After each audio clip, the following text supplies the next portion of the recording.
Hola chicas, buenas tardes. Hola,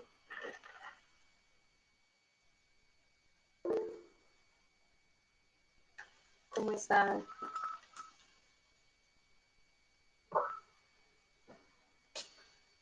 Hola, profe, muy bien, ¿y usted? Bien. Tenemos apenas dos personas. Esperemos un momentico.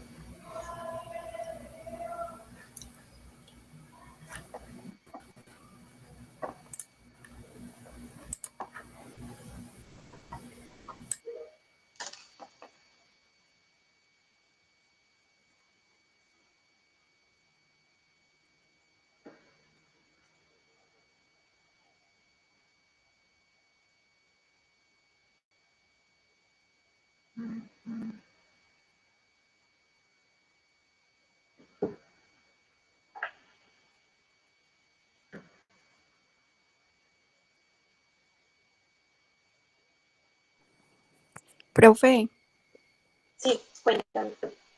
profe, yo le hago una pregunta, ¿dónde están quedando las clases grabadas? Es una excelente pregunta. Yo acabo de ver en dónde está, pero no sé si está en el drive del curso. Les puedo mandar el link de la última clase. Porque 2 horas después que termina la reunión me llega un mensaje con la grabación. Entonces, no sé exactamente si es en mi drive personal o es en el del curso. Ah, bueno, Te, profe, gracias. te los voy a poner ahí en el chat y se fijan si sí los deja entrar. Ah, bueno, listo yo. A ver, Ahí está, lo puse en el chat. sí, estoy ingresando.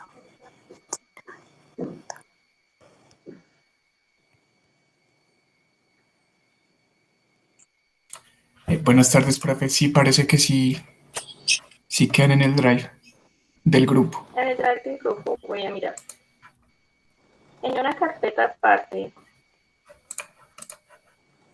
Vamos a mirar.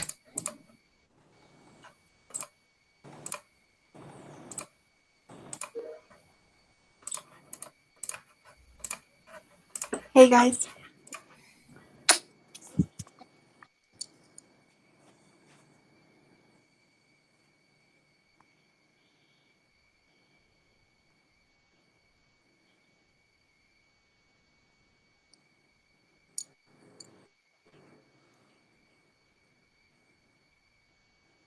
No, yo no lo veo. En el drive del curso no lo veo.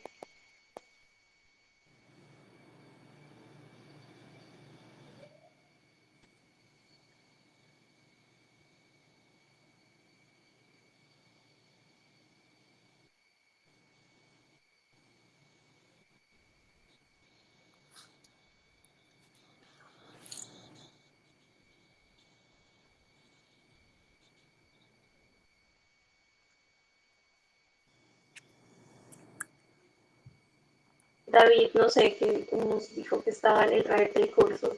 No sé. Parecía, no es por el nombre, pero ya estoy mirando también. Pero no, qué pena. Sí. Ah, No sé en dónde está guardado ese archivo.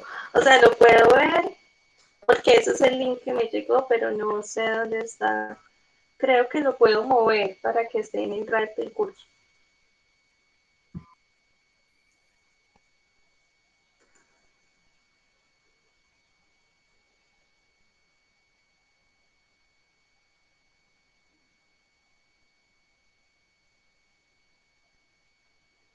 Bueno, chicos, ¿y cómo les ha ido con esto de las clases virtuales en otros cursos?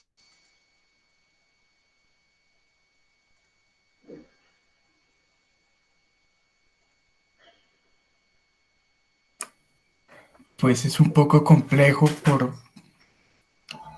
por los aspectos de la conexión, de, de que no todos, por supuesto, no es, no es como tan riguroso con esto de la asistencia. eh, Ujú. no se sabe, entonces recibir la clase a veces es un poco tedioso. Sí, Es decir, si bien pues la información de alguna manera no varía mucho la forma en la que se imparte, pues sí varía la forma en la que se recibe la información. sí, Entonces sí, no, es ya lo un sé, poco complejo. claro. Listo, chicos. ¿Y esta aplicación les ha funcionado bien? Yo en otra universidad estoy usando otra que se llama Zoom. Lo malo de esa es que cada 40 minutos se corta porque pues es lo que permite la aplicación en su forma gratuita.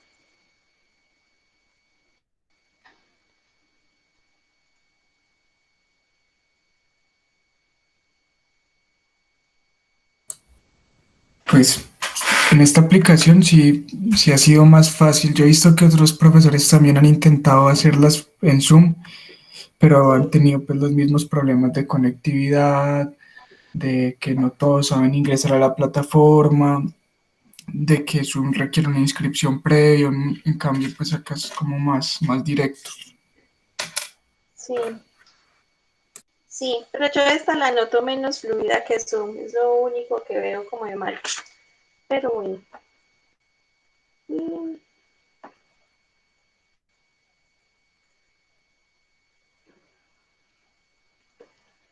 listo.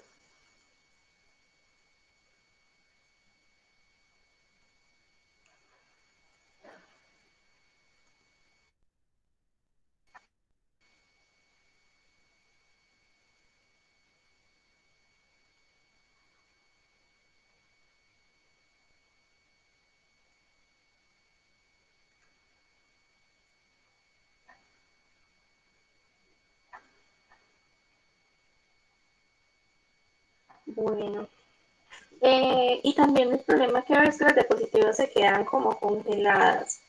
Entonces vamos a mirar si es posible mostrarles los diapositivas sin ese problema.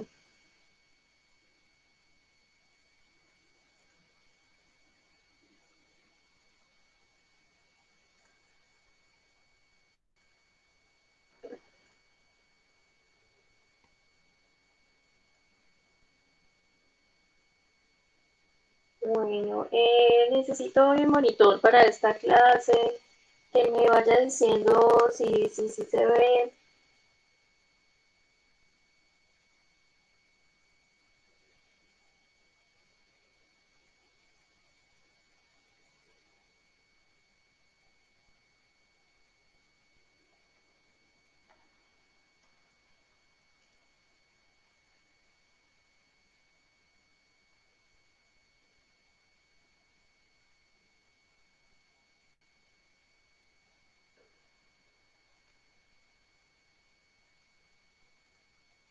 Bueno, ¿alguien me puede comentar si se ven las diapositivas? Profe, sí se ve, pero yo no sé si soy la única que la escucho como con interferencia. No sé si a los demás también les pasa, seré yo. Como interferencia como de otros sonidos. Puede ser un arte por acá.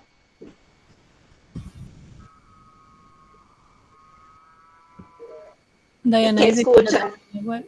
No, pues es su voz, pero suena como, no sé. Como otros sonidos. O no, no sé si era el micrófono. No sé.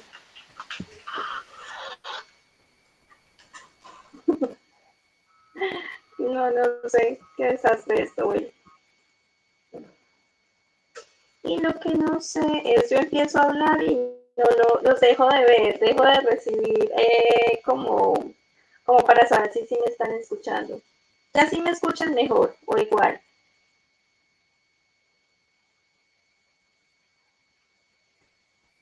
Profe, igual. Igual, no sé qué No estará sé los pasando, porque a audífonos. ustedes también les escucho como unos pipicos. A ver, Eso de pronto son los audífonos. listo. Bueno, no sé cómo minimizar esto.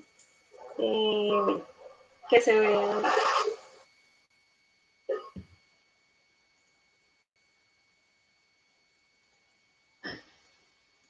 Las diapositivas las subo al Drive al final de la clase.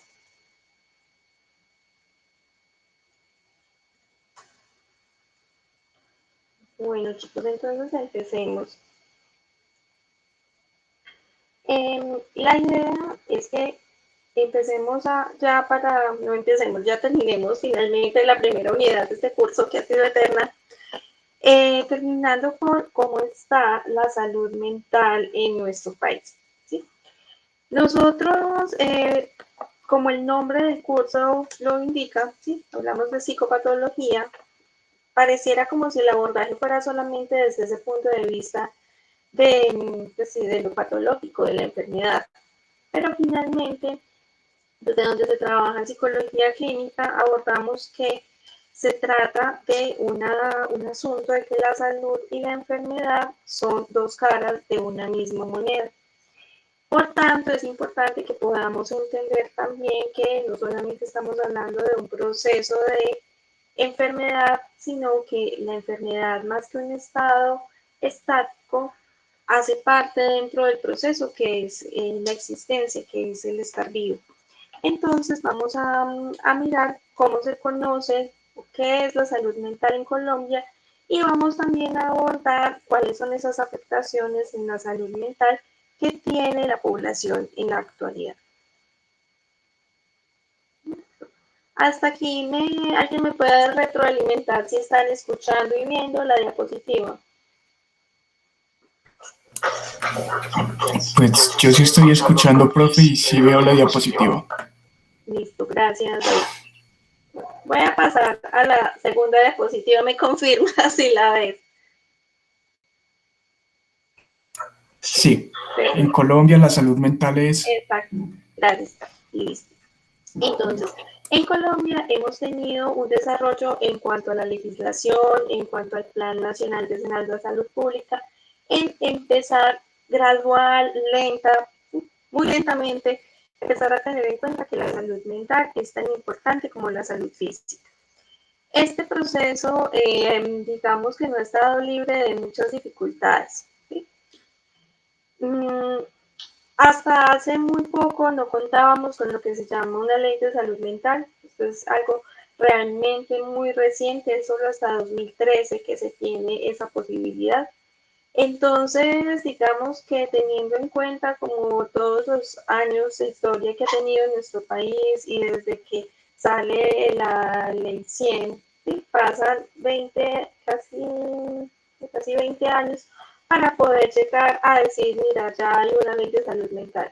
¿Sí? Entonces todavía hemos estado muy relegados en nuestra área de estudio para poder darle un lugar a la psicología, ¿sí? Y en general a todo lo que es la salud mental. Para empezar, por llamarlo así, vamos a mirar que Colombia entiende por salud mental, desde la legislación, que es la ley 1616 de 2013, es un estado dinámico que se expresa en la vida cotidiana a través del comportamiento y la interacción, de manera tal que permite a sujetos individuales y colectivos desplegar sus recursos emocionales, cognitivos y mentales para transitar por la vida cotidiana, para trabajar, para establecer relaciones significativas y para contribuir a la comunidad. Esta definición de salud mental, como verán, está muy enmarcada dentro de esa definición de salud que hace la OMS, en la cual se menciona que no solamente se trata de la ausencia de enfermedad, sino que es de la posibilidad que tiene la persona de participar activamente, de ser funcional, de contribuir al desarrollo de su comunidad. Aquí lo que vamos a observar es que no se trata tampoco de un único estado, sino hace esa parte que dice es un estado dinámico que se expresa en la vida cotidiana. Lo que nos muestra es que finalmente cuando estamos hablando de salud, más que decir como que es una foto, está saludable o no, es como si fuera un video, ¿sí? No es estático, sino que es algo que se va moviendo y que va cambiando en la medida que vamos transitando por la vida. Es importante entonces este punto para entender qué es la salud mental, porque es el marco legislativo en el cual nosotros vamos a mover y en el cual vamos a ejercer eso que llamamos la psicología clínica.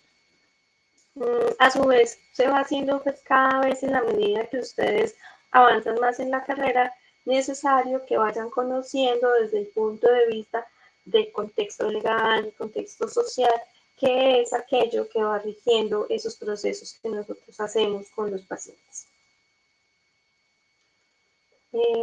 Pasar a la tercera diapositiva, que dice la salud mental en Colombia, Plan Nacional Decenal de Salud Pública. ¿Alguien me puede confirmar si sí pasó? Sí, profe, sí pasó. Gracias.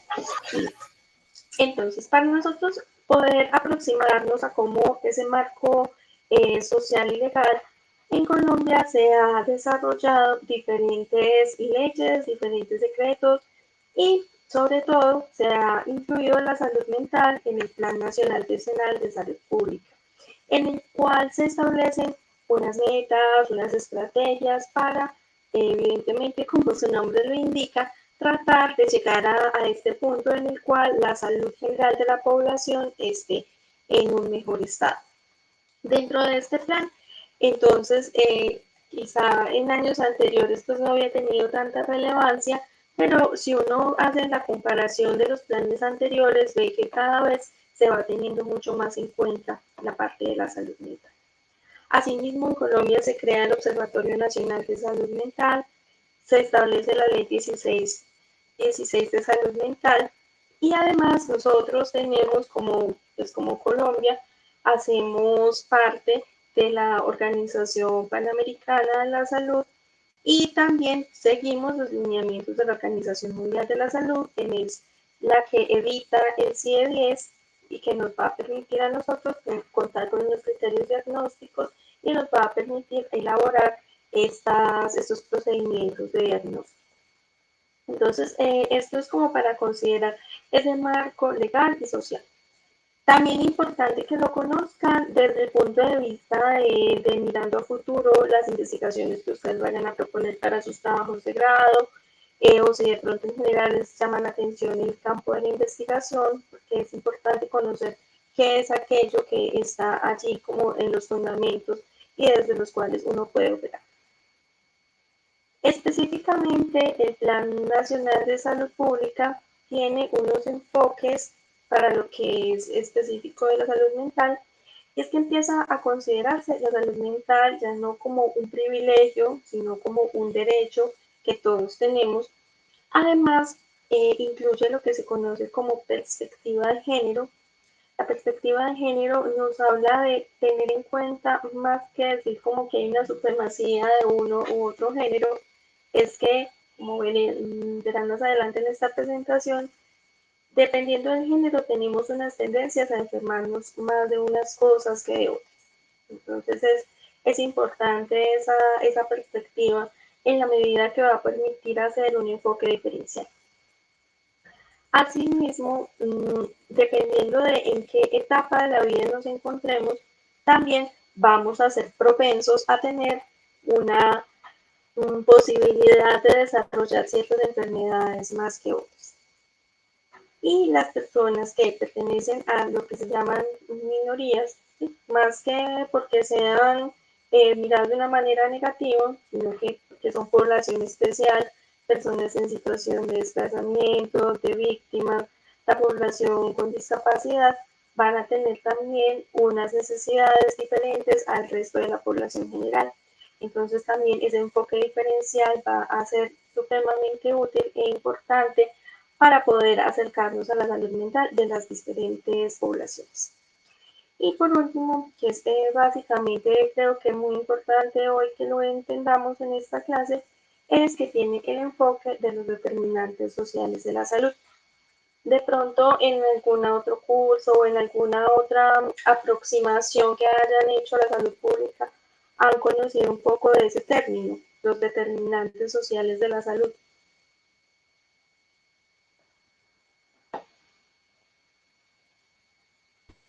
Profe, si no estoy mal, hacen referencia a condiciones de vida como vivienda, acceso a servicios de salud, alcantarillado, servicios públicos, esas cosas.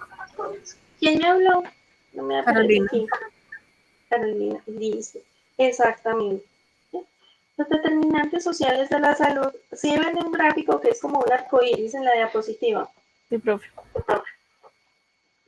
Estas condiciones hacen referencia a exactamente todo lo que tiene que ver con el contexto social en el cual transcurre la vida de las personas.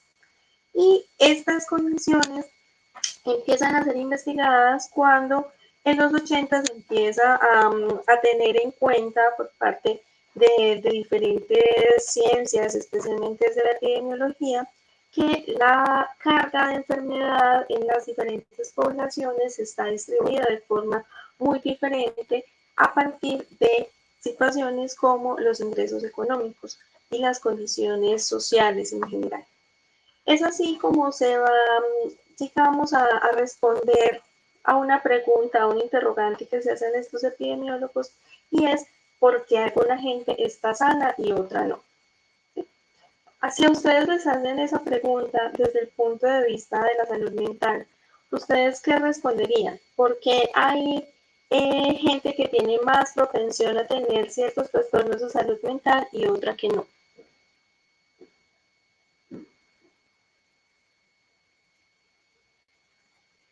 Los escucho. Yo creo que hay condiciones materiales y condiciones no materiales que están ligadas a la salud mental de las personas. Primero, entender, por ejemplo, qué se entiende por una psicopatología en contexto, es decir, lo que nosotros en un contexto determinado podríamos considerar que es patológico y que en otro contexto no lo es. ¿Sí?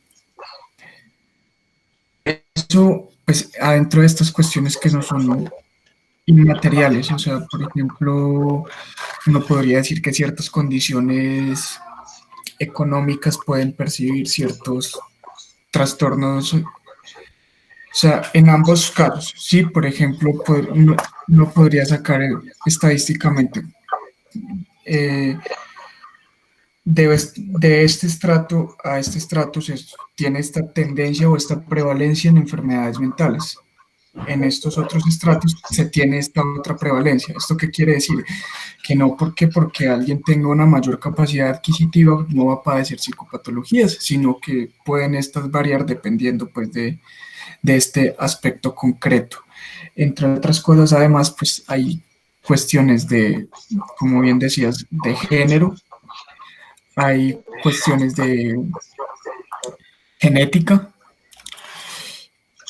y hay elementos que están estrechamente ligados al contexto, por así decirlo, ontológico de cada persona. Exacto. ¿Sí? Si miramos, muchas gracias, David.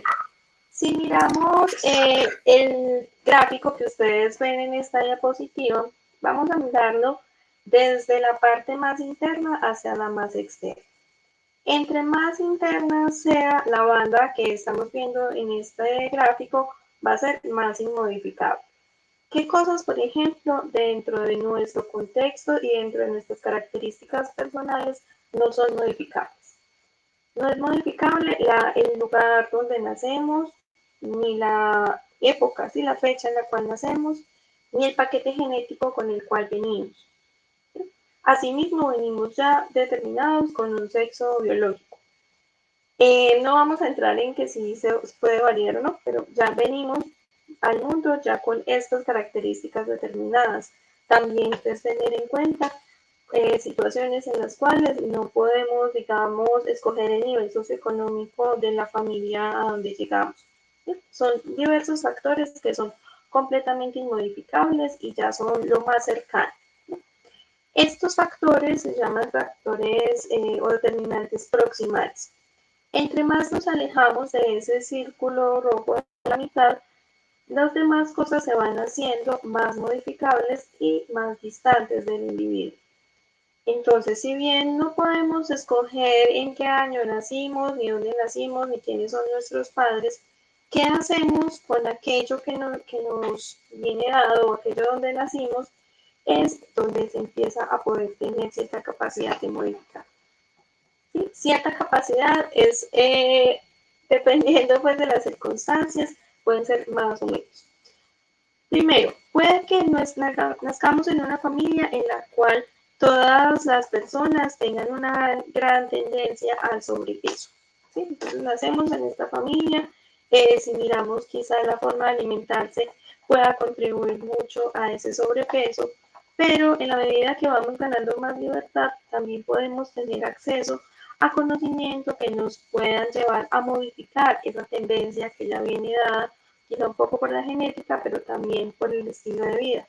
Entonces, en ese punto de vista es que ya podríamos mirar el arco anaranjado que nos habla de los estilos de vida del individuo.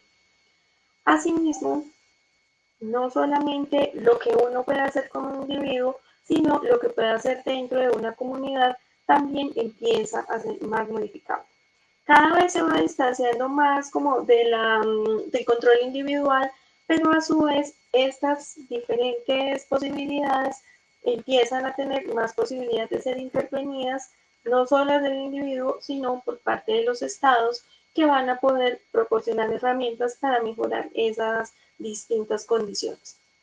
Y si miramos ya situaciones mucho más estructurales, estaría que, digamos, tengo una familia en la cual no se alimenta muy bien, tienen tendencia a la obesidad, en el estilo de vida también puede que sean sedentarios, con escaso acceso a las redes sociales y comunitarias. Y si miramos el arco desde la izquierda hacia la derecha, vamos a mirar que quizá el lugar en donde está la persona, la capacidad para uno adquirir alimentación saludable, variada, que incluya, no sé, frutas, verduras y demás cosas, tenga también limitaciones, ¿sí? Es decir, que esos productos sean mucho más costosos que consumir comida procesada. De igual forma, puede que dentro de la parte educativa, laboral y demás, así como la parte del servicio de salud, no haya una posibilidad de acceso muy buena para esta persona para poder mejorar esas distintas circunstancias. Y de igual forma, hayan otras situaciones, obligaciones económicas para que la persona también tenga dificultades para poder mejorar su salud. Entonces, esto lo que nos va a permitir ver es que hay cierta cantidad de control que puede tener el individuo, pero también estamos hablando de que hay condiciones, un contexto macro en el cual está la persona que no está completamente en su control, sino que está a partir pues, de lo que puede hacer el Estado por ellos. Si, por ejemplo, en un país se decide que no se va a producir cierto tipo de alimentos para privilegiar, no sé, la ganadería, la minería, ocurre algo y es que se pierde la soberanía alimentaria, ¿sí? Y de esta manera ese país va a depender solamente de lo que importe para nutrir a sus habitantes. Y probablemente esto va a tener un precio bastante alto, ¿sí? Económicamente hablando, unos precios muy altos a los cuales no todo el mundo va a poder acceder y van a tener una alimentación deficiente. ¿Sí? Deficiente no solo en decir que van a comer poco, sino que van a comer comida que no vaya a ser muy nutritiva. Entonces, de la misma manera, entendamos que nosotros podemos ya venir desde la parte genética, desde las situaciones familiares que vivamos, con unas posibilidades de desarrollar una psicopatología, ¿sí? Que no va a ser solamente dada porque nos ocurra algo, sino que ya venimos con ciertas tendencias. Ejemplo de esto, las personas que tienen trastorno límite de la personalidad muy probablemente tengan unos marcadores biológicos importantes, pero también se ha visto que alrededor del 40% de estas personas, haciendo estudios, mirando sus historias de vida, han sido abusadas sexualmente en la infancia. Entonces, sí, miremos que puede haber algo biológico, pero también tiene que haber una situación dentro de ese estilo de vida, dentro de eso que pasa en la familia. De igual forma, son personas que se demoran muchísimo tiempo en ser diagnosticadas, no acceden o no pueden acceder a los servicios de salud mental especializados. Entonces ya vamos a hablar de barreras para acceder al servicio de salud. Y todas estas situaciones, y las condiciones económicas, sociales, culturales, lo que van a llevar es que cuando hablamos de salud mental no podemos hablar solamente de la patología individual, sino de todas aquellas circunstancias que están a nivel del contexto comunitario, pero también del contexto nacional en el cual se desenvuelven las personas. Pensemos que no es lo mismo tener una enfermedad, pues, una psicopatología en Colombia que tenerla en Estados Unidos. No va a ser lo mismo tener esa, pues, no sé, una esquizofrenia en La Guajira que tenerla en Medellín. ¿Sí? Vamos a tener una especie de costumbres, de creencias y de particularidades que van a ser muy propias y van también a condicionar el acceso que podamos tener a esto de los servicios de atención en salud. Preguntas hasta acá.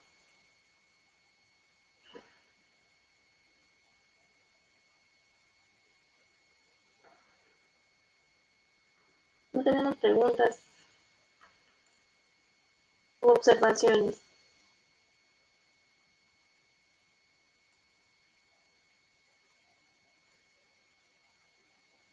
¿No? Continúo. Yo tengo una duda.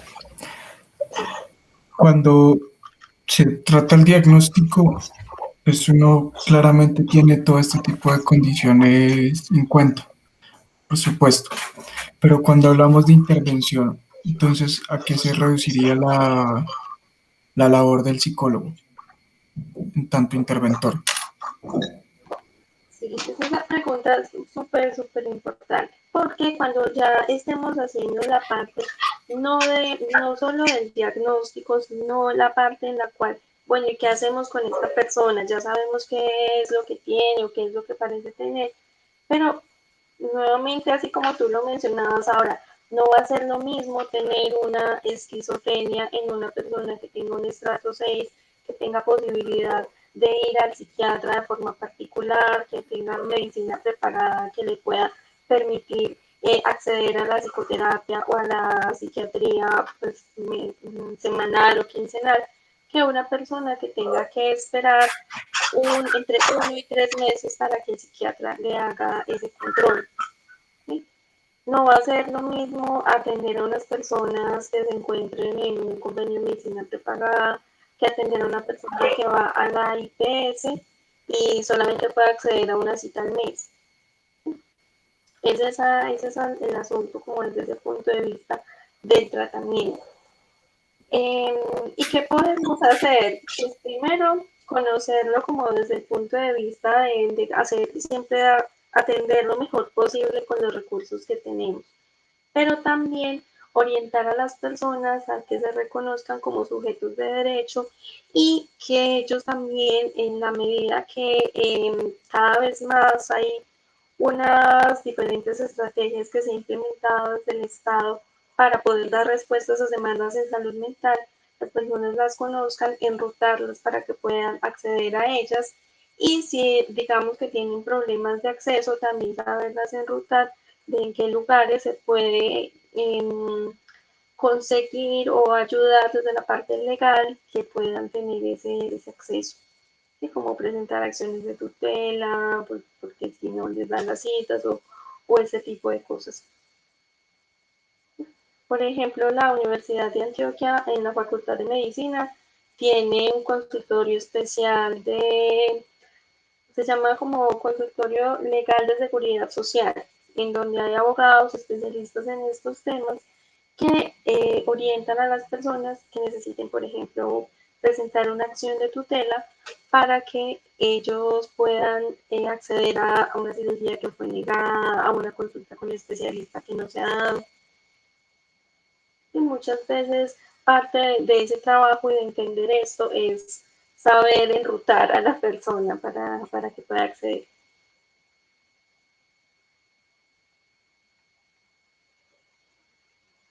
Y me faltó una cosa importante antes de seguir. Y también teniendo en cuenta las diferencias que pueden haber dentro de esa diferente lugar del espectro en el cual nos encontremos, mirar cuáles pueden ser los recursos con los que las personas cuentan para poder seguir las recomendaciones de tratamiento.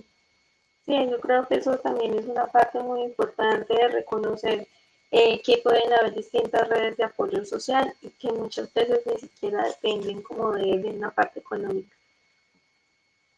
David, no sé si era lo que me preguntabas.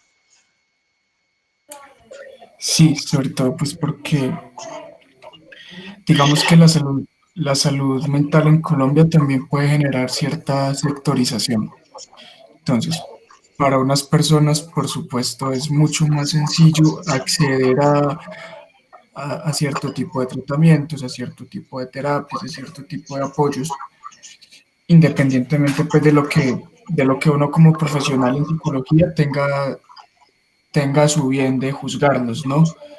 Si le parecen válidos o no, si le parecen adecuados o no, si hay terapias que son buenas o no, pues ciertamente hay cosas, hay algo cierto en eso y es que hay personas que tienen acceso y hay personas que no tienen acceso.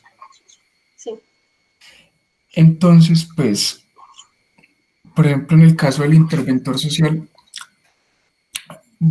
hace un trabajo en comunidad, diagnostica un conjunto de patologías o bien un conjunto de comportamientos anómalos que incluso puedan tener implicaciones jurídicas además, sí.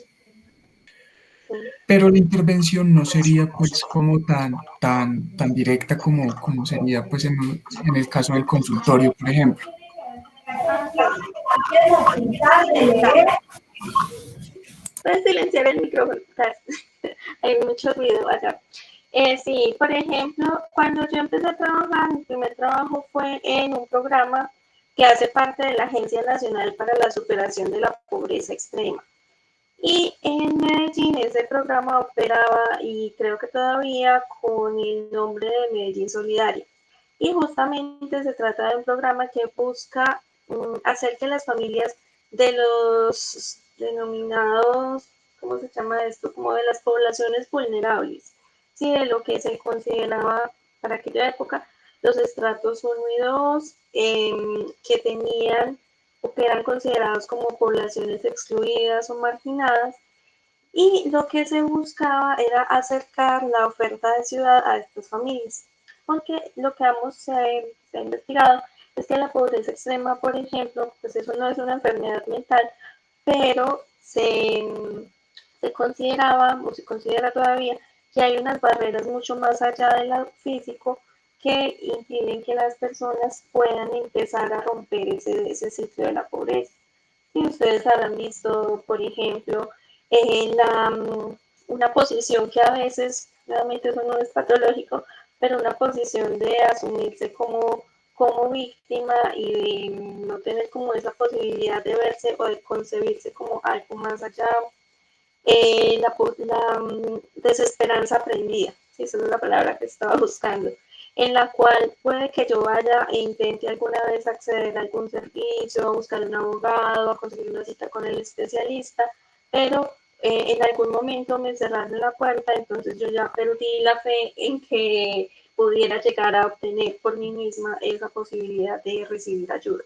Entonces, por eso se envían profesionales sociales, trabajadores sociales, antropólogos, psicólogos, para que hicieran ese enganche con esas familias y de esta manera identificar esas circunstancias que necesariamente no tienen que ser patológicas, pero que efectivamente llevan a profundizar todavía más esas diferencias entre unos estratos socioeconómicos y otros, más que verlo como un asunto, sí, desde la enfermedad, es ver qué cosas operan allí. Y por ejemplo, algo que encontrábamos mucho es el asunto de la creencia frente a la salud mental. Y la creencia en cuanto a que si había alguien con una dificultad, llegaban a considerar que no se trataba pues efectivamente de una enfermedad, sino que se trataba de que era que estaban haciendo algún mal, que esos síntomas mentales que estaban presentando se debían a circunstancias pues, paranormales. Sí, entonces es también esa posibilidad que se tiene dentro de la psicología social comunitaria, sino de hacer el diagnóstico clínico, pero de al menos empezar a llamar la atención y educar a las comunidades acerca de la salud mental. ¿Sí? No verlo como estás enfermo, sino que, bueno, la salud mental también es algo para cuidar. Y también, pues lo que yo consideraba más importante es de hacer esa prevención en cuanto a la infancia, porque como no o se cree todavía mucho que la infancia pues es una cosa que pasa, que se olvida, que no importa si le pegaste al niño mucho tiempo, que eso no va a tener ninguna consecuencia, porque a todos nos quedan así y todos salimos bien, pues realmente que sí tiene un efecto importante y que es importante el afecto, el apego, el cuidado. Entonces, eh, hacer esa parte de la prevención desde allí, así no se esté haciendo una intervención como tal, sino una prevención primaria, también es fundamental en ese sentido, porque se empieza, sí, desde este gráfico que tenemos acá, a trabajar eso que se llaman los estilos de vida del individuo. Y es decir, que a pesar de la pobreza, a pesar de las diferentes circunstancias, la dinámica familiar sí se puede mejorar. La dinámica familiar no tiene que ver solamente con ausencia o exceso de dinero, sino también con una actitud del individuo hacia la crianza, hacia los hijos y hacia las relaciones familiares. Preguntas.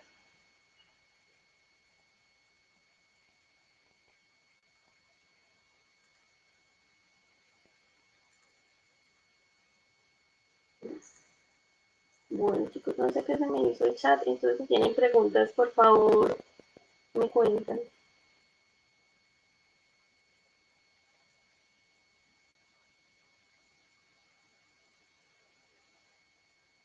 No, no hay preguntas. Listo. Entonces, chicos, continúo. Los determinantes sociales de la salud entonces se consideran como características sociales dentro de las cuales la vida tiene lugar. Y allí están el acceso a la atención sanitaria, la escolarización y educación, las condiciones de trabajo y ocio, el estado de la vivienda y el entorno físico. Adicionalmente, tengamos en cuenta que cuando hablamos, por ejemplo, de un concepto como pobreza, muchas veces nos lo reducen a que es solamente como un índice, ¿sí? Como un numerito que nos dice, si esa persona vive con menos de $1 al día, entonces está en pobreza extrema. Y esta persona que vive con no sé cuánto, es pobreza y ya de ahí en adelante es clase media.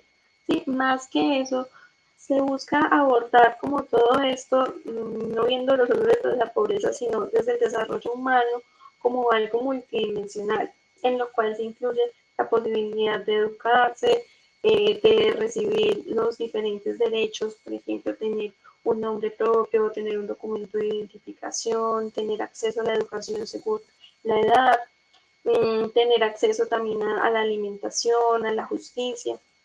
Entonces son muchísimos determinantes dentro de esos índices dimensionales del desarrollo humano.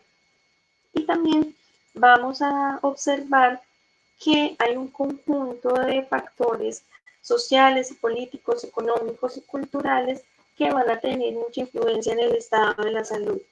Es decir, que no solamente vamos a decir que alguien está saludable o no porque tiene un hospital cerquita y puede ir.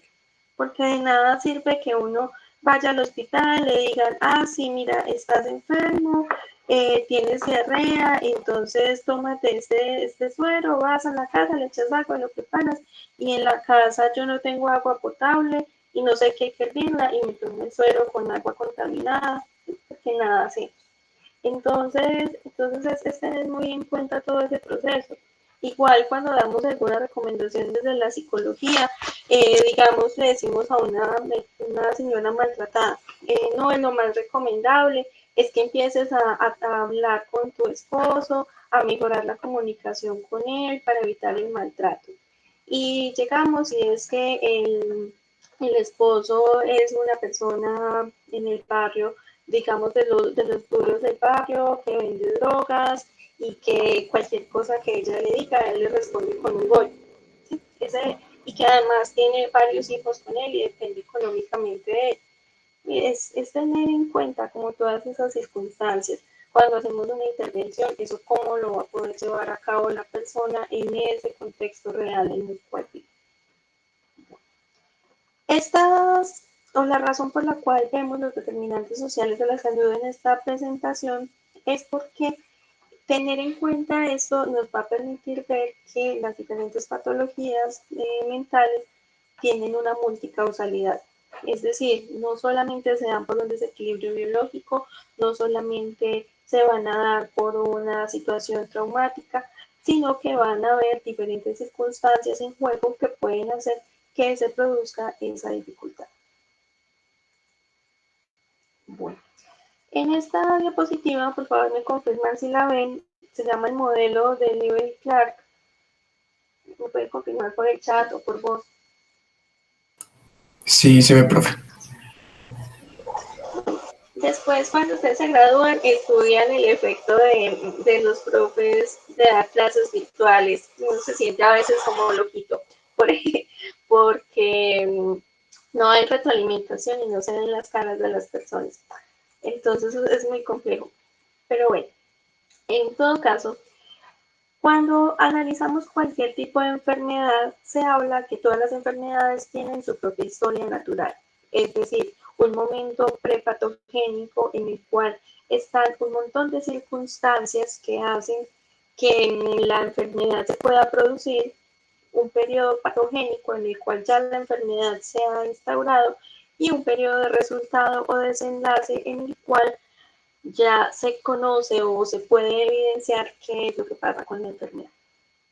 En el periodo prepatogénico, entonces, lo que nosotros tenemos es como una triada en la cual hay un huésped, hay un ambiente y hay un agente que es el que va a producir esa enfermedad. Vamos a poner el ejemplo del cáncer de cuello uterino, ¿sí? Como una enfermedad cualquiera. El cáncer de cuello uterino está producido por el virus del papiloma humano. Es un virus que se da por contacto sexual y digamos que el 80% de las personas que son o han sido sexualmente activas probablemente hayan tenido esa enfermedad en algún momento, pues hayan tenido o están infectadas con el virus en cualquier momento de la vida. La única condición es que sea sexualmente activo. Esa es como, digamos, la única. Entonces ubiquémonos aquí en el periodo prepatogénico. Para poder establecer, en el ejemplo que les estoy poniendo, debemos tener claro que existe el virus que se llama el VPH. Existe el huésped, que es una persona sexualmente activa. Y pues la evidente forma de transmisión, que sería la parte sexual. Ahí es donde estarían involucrados nuestra triada. El huésped es la persona sexualmente activa, el agente patogénico, que es el virus del papiloma humano, y el medio ambiente, que sería la relación sexual. La interacción de estos factores en sí misma no produce la enfermedad, pero es cuando se encuentran, ¿sí? Cuando ocurre que está la presencia de los tres y se encuentran, se da la interacción, es que se puede efectivamente ocasionar la enfermedad. Cuando no se ha dado, pero están los factores ahí circundantes, estos tres elementos, se llama periodo prepatogénico. Pero cuando ya se inicia la enfermedad, se pasa al periodo patogénico. Generalmente uno puede tener una enfermedad durante mucho tiempo y no presentar síntomas, es decir, que está en un estadio presintomático. O sea, está enfermo, pero no lo tiene. Uno solamente empieza a darse cuenta que está enfermo, que tiene pues, algún tipo de trastorno a partir de la aparición de síntomas. Y los síntomas son los que hacen que atravesemos esta línea roja que ven aquí abajo, que se llama el horizonte clínico. Ese horizonte clínico lo que va a permitirnos es que los síntomas que manifestamos sean interpretados por un profesional de la salud y este nos pueda decir, ¿sí? Atravesar ese horizonte clínico quiere decir que nos den un diagnóstico, es decir, que nos digan qué es lo que estamos padeciendo. Una vez estamos aquí, atravesando el horizonte clínico y se nos declara ya un diagnóstico, pasamos a recibir un tratamiento, ¿sí? Pasamos a recibir un tratamiento y a partir del tratamiento pueden haber varios resultados. Puede ser que la enfermedad se cronifique, es decir, que vaya a tener una duración muy larga en la cual se sigan presentando los síntomas. Digamos que no se cura, pero tampoco te quedas permanentemente, pues no quedas incapacitado, sino que es una enfermedad que se controla, por ejemplo, la diabetes o la hipertensión. Puede darse también que la enfermedad haga que la persona quede con una incapacidad o puede ser que el desenlace sea la muerte. También existe la posibilidad, afortunadamente, de que uno se pueda recuperar. Entonces, como veníamos en el ejemplo del cáncer de cuello uterino, lo que veíamos es que tenemos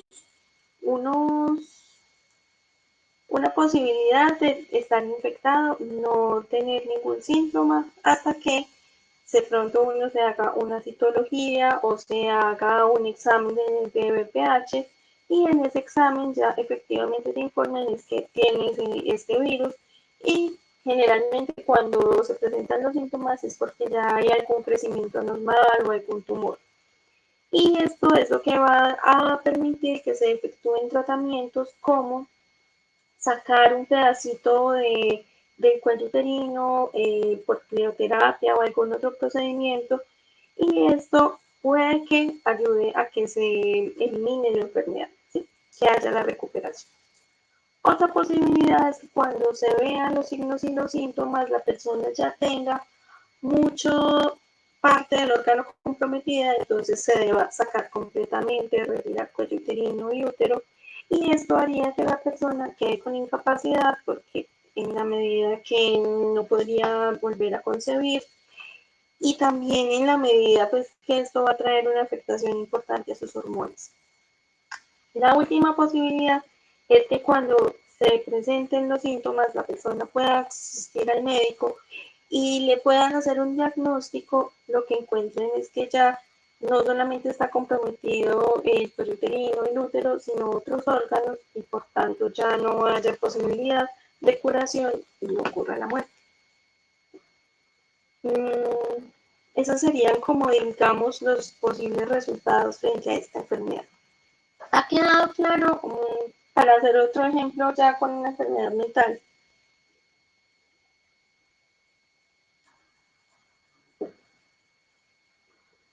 Profe, sí sería bueno que hicieras el ejemplo con la enfermedad mental. Ok, pero aquí con una enfermedad física, ¿se ha quedado claro más o menos? Sí, profe, sí ha quedado claro. No. Entonces, de la misma manera que las enfermedades físicas pueden tener una historia natural, también las enfermedades, las psicopatologías, llamémoslas así, también tienen su historia natural. Vamos a mirarlo con el trastorno de estrés postraumático, que me sirve más para este ejemplo. En un periodo prepatogénico, sí, es decir, donde está la interacción de los distintos elementos, tenemos a un huésped que bien, pues digamos que personas propensas a este trastorno, algunos estudios han encontrado que son personas que ya tienen ciertos rasgos de ansiedad. Entonces, tenemos a nuestro huésped con algún rasgo de ansiedad o una predisposición biológica para eso.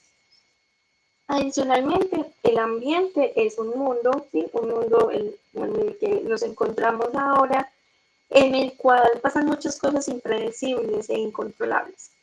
En esa medida ya tendríamos como las dos aspectos de esta triada, ¿sí? El huésped, el ambiente y dentro de ese mundo de situaciones incontrolables e impredecibles puede ocurrir cualquier circunstancia. Un atraco, un secuestro, una violación, un robo, ¿sí? Cualquier circunstancia que desborde los recursos con los cuales cuenta la persona. Aquí ya tendríamos entonces pasar del periodo prepatogénico, en donde ocurren todas estas circunstancias, al periodo patogénico. Imaginemos que a una persona que ya de por sí era ansiosa, en el camino hacia su trabajo la atracan, ¿sí? Le roban, le quitan el bolso, quizá la intimidan mucho, ¿sí? Entonces, esta persona inicialmente puede que se vaya para su casa, descanse unos días, trate de sobreponerse, pero luego cada vez que está caminando hacia su casa o hacia su trabajo, empieza a sentir que la están persiguiendo. Esta persona además empieza a tener unos problemas y es como una especie de hiperventilación y en la cual empieza a sentir que pierde el control, que se marea, que algo muy malo le va a pasar. Además empieza a tener pesadillas con las cuales no puede dormir bien en la noche y eso hace que todavía sean más agudos sus síntomas. Con todas estas sintomatologías, la persona puede que dentro de su red de apoyo social le digan, ay no, eso es normal, eso es por lo que te pasó. No deja que pase el tiempo y verás que eso se te quita. O puede que dentro de tu red de apoyo social, si haya alguien que le diga, esas cosas no son normales, es normal que te hayas asustado, pero estos diferentes problemas que te vienen pasando desde entonces no son normales, es mejor que vayas al médico. ¿Sí? Aquí, cuando ya un clínico, ¿sí? Un médico, un psicólogo, escucha todas esas síntomas y le devuelve a la paciente como, bueno, esto que estás sintiendo no es normal, hace parte probablemente de un cuadro psicopatológico y le hacen ya esa evolución, ahí se atravesaría el horizonte clínico. ¿Sí? Cuando ya los síntomas de la persona se pueden ser organizados en forma de signos y permitirle a la persona informarle que está diagnosticada o que sus diferentes problemas hacen parte de un cuadro patológico dentro de esa salud mental. Y a partir de ahí es que se podría pensar en ya un tratamiento. En ese tratamiento para digamos, como les había dicho al principio, el diagnóstico de esta persona sería un estrés postraumático y esto llevaría a que se le brinde un tratamiento de tipo farmacológico al mismo tiempo que psicoterapia y a partir de que esa persona pueda, digámoslo, empezar a adherirse a ese tratamiento, ya se podría mirar el desenlace. ¿Sí? Generalmente lo que nosotros trabajamos, ¿no? El desenlace, afortunadamente pocas veces es la muerte, puede llegar a serlo en algunos casos, pero en pocas veces, pero puede que la persona entonces tenga una cronicidad de ese trastorno o puede que se recupere. Sí, esa sería la idea a partir de las terapias de exposición, por ejemplo. Eso sería como un ejemplo con la salud mental, con problemas de salud mental en ese modelo.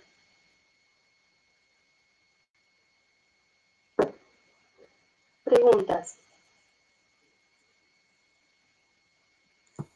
Profe, muy claro.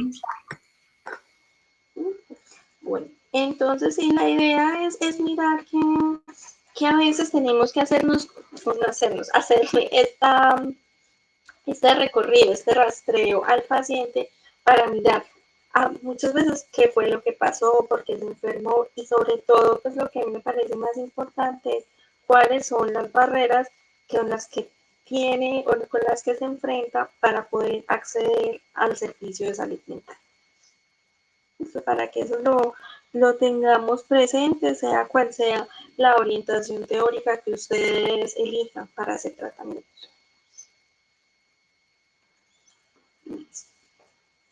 Bueno, ¿alguna otra pregunta o apreciación antes de continuar?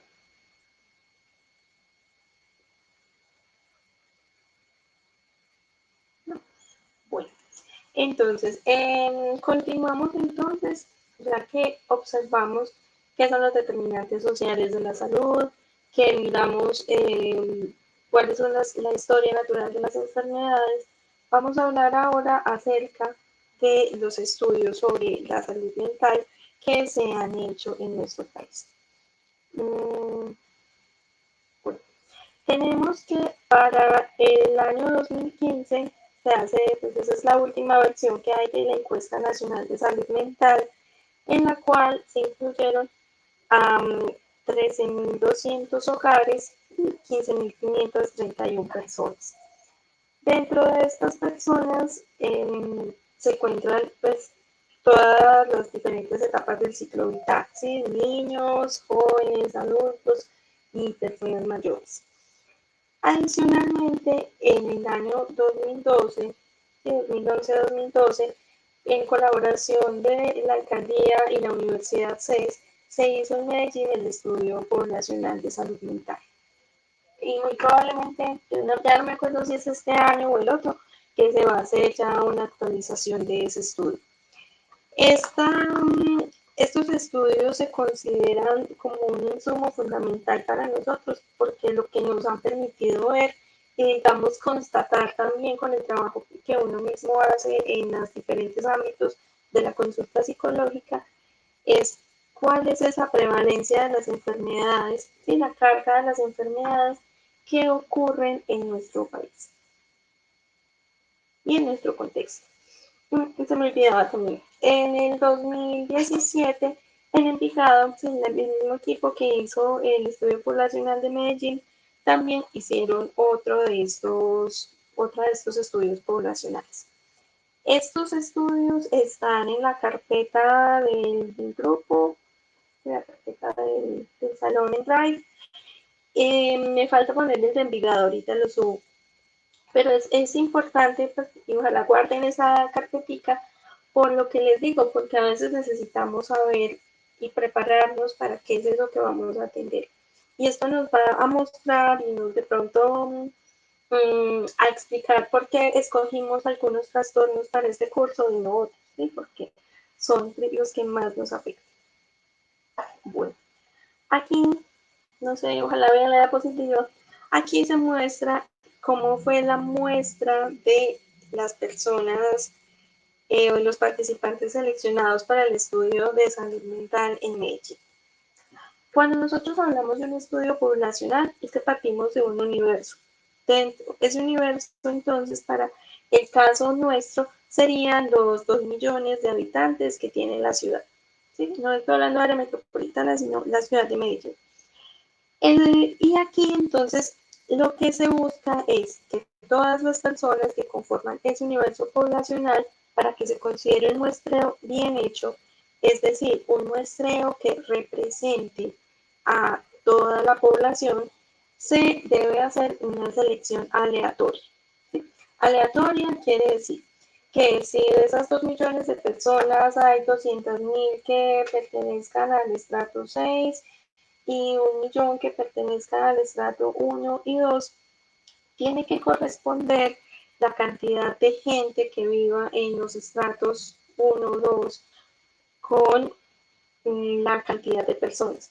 Es decir, lo que quiero decir, que creo que nada los enredé, es que no se puede sacar el mismo número de personas de cada estrato, sino que este debe ser proporcional a la cantidad de personas que habiten allí.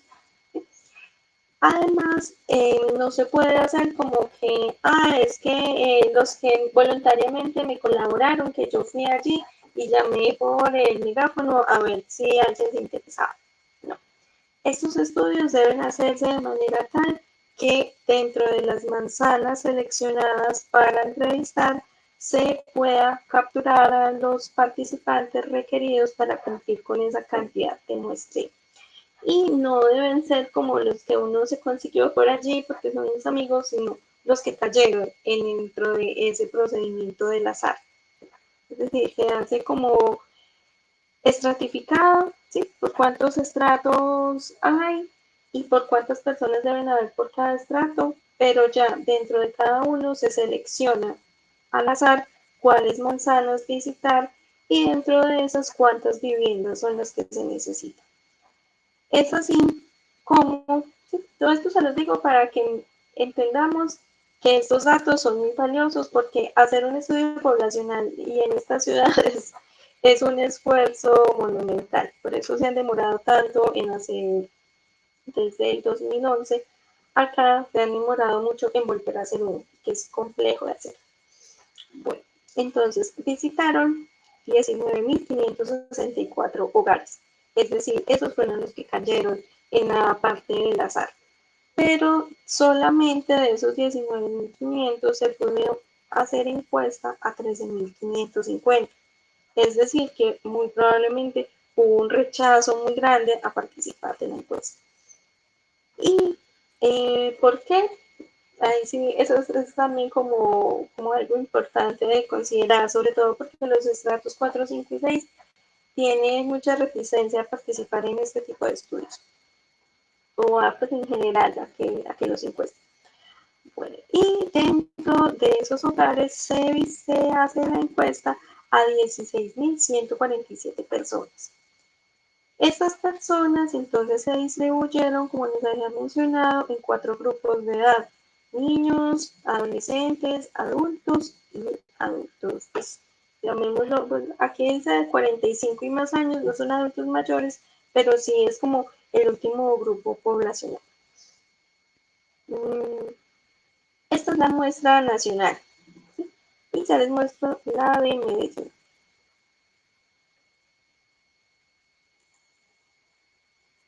Qué pena, no puse los datos de la de Medellín. Esta es la nacional.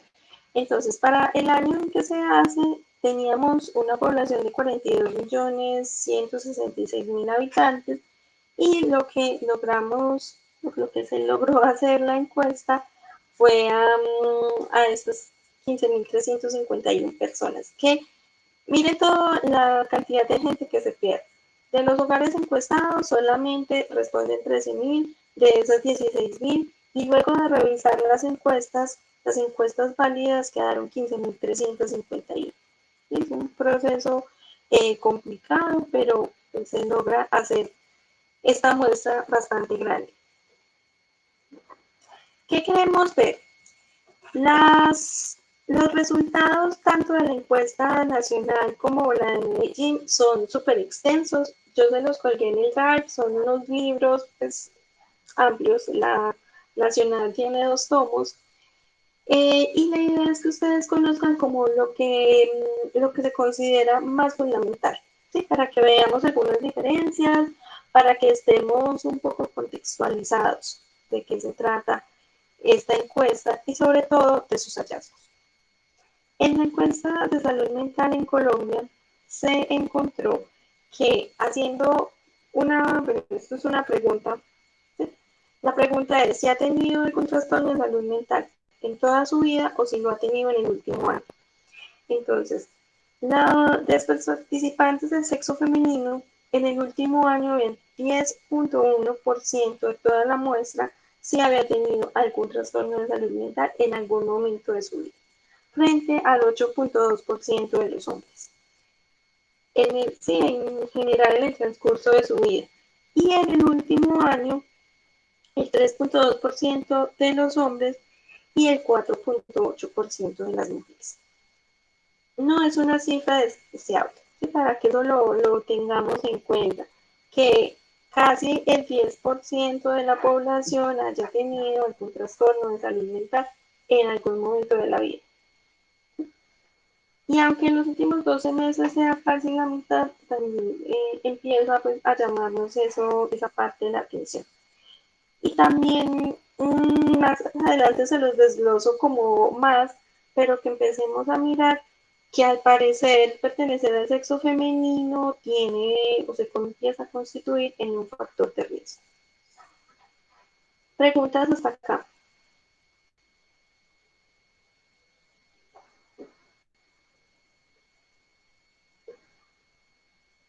¿No? ¿Alguien me confirma si se están viendo la diapositiva de prevalencia de 2015? Sí, profe, sí se está viendo. Listo. Paso a la siguiente. También miremos, pues son cosas importantes dentro de nuestro país, y es que aunque es un solo país, si uno lo ha recorrido, ha visto que tenemos unas marcadas tendencias culturales frente a las regiones a las cuales pertenecemos, y que no se da la misma carga de enfermedad en las zonas como Bogotá, ¿sí? y mire que tiene la prevalencia más alta con un 12.9 frente a un 4.6 en la región atlántica. Y hay una disparidad, no se distribuyen uniformemente las prevalencias de enfermedad en los últimos 12 meses en las distintas regiones, para que lo tengamos allí presente. Que nosotros, decirlo así, a veces dentro de esa ansia de uniformizar las diferentes situaciones, de pronto a veces se nos olvida que también nosotros, así seamos del mismo país, podemos tener características diferentes. Todos estos datos, si ustedes los quieren ampliar, están en el texto. Hay algunas tablas que yo organicé para que nos quedaran como con el mismo formato, pero son los mismos datos. Bueno, aquí es donde vamos a empezar a ver mayores diferencias. A partir de la próxima semana, nosotros vamos a estudiar los trastornos del estado de ánimo, ¿sí? O trastornos afectivos. Y dentro de esos trastornos, pues nos vamos a encontrar que van a haber algunas marcadas tendencias poblacionales a que podamos algunos enfermar con más frecuencia que otros.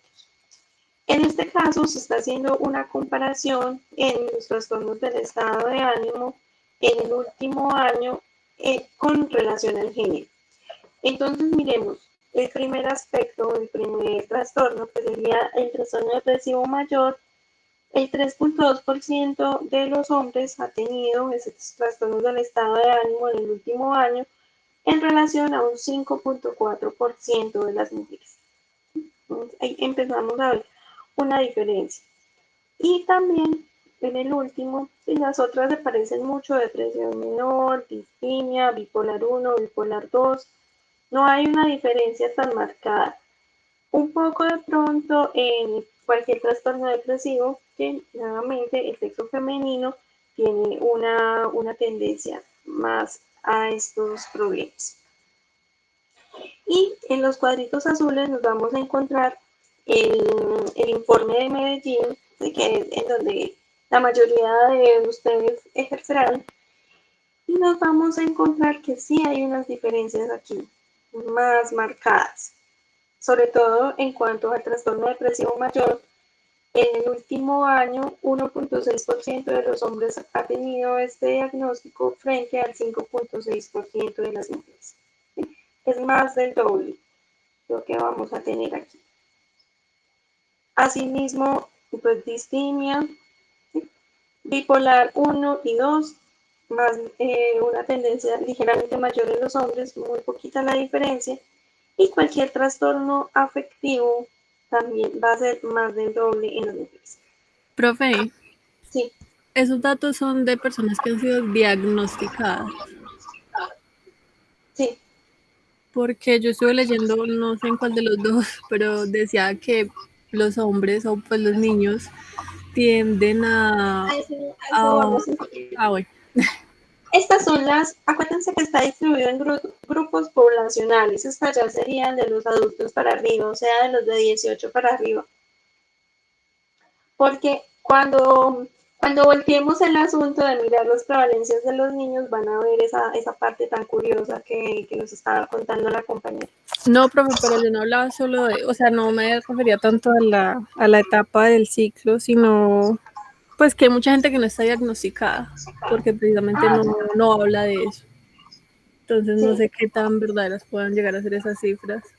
sí, exacto. Pero no entiendo cuando dices diagnosticada, que haya tenido diagnóstico previo.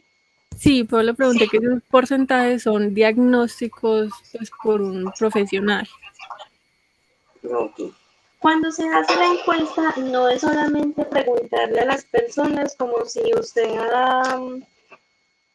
ha sido diagnosticada en el último año, sino que se aplica una encuesta desarrollada por la OMS en la cual se revisan las diferentes sintomatologías que puede tener la persona y también incluyen una escala temporal que va a permitir mirar si esa persona tiene el trastorno desde antes o si lo tiene en el último año. Si no es que ya hayan tenido el diagnóstico previo a la encuesta, necesariamente. Sí, sino que a partir de la misma encuesta es que se hace el diagnóstico. No, bueno, profe. Sí. No se entrega, eso sí, pero se hace el diagnóstico a partir de que se computa todo el proceso.